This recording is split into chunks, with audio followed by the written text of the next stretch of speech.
Savik Xenon, Migal Kapyaner, Magentafon. Sivay kardeşim sür, Rusnoy çektiğine gir.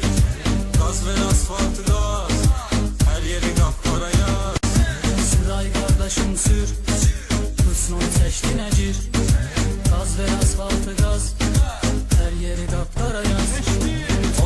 Sürme yüreğini, sürme yünerdi, yol qaydaları hamısı hədərdi. Dört təkər artıq qoyulub maşına, aftaşı lazım ikicə təkərdi. Sürme yüreğini, sürme yünerdi, yol qaydaları hamısı hədərdi. Dört təkər artıq qoyulub maşına, aftaşı lazım ikicə təkərdi. Düşür axşamlar, havalar qaralır, yol kənarında civilər çoxalır. Aftoşlar üçün meydan boşalır, artır həyəcan, nəfəsdə dayanır. Şəhərdə gecələr bəkqova qoldu, qaylar gəldi, vay yenə loldu. Kim kimi vurdu, kim kimi qovdu, 5 mərtəbədə hər gecə şovdu.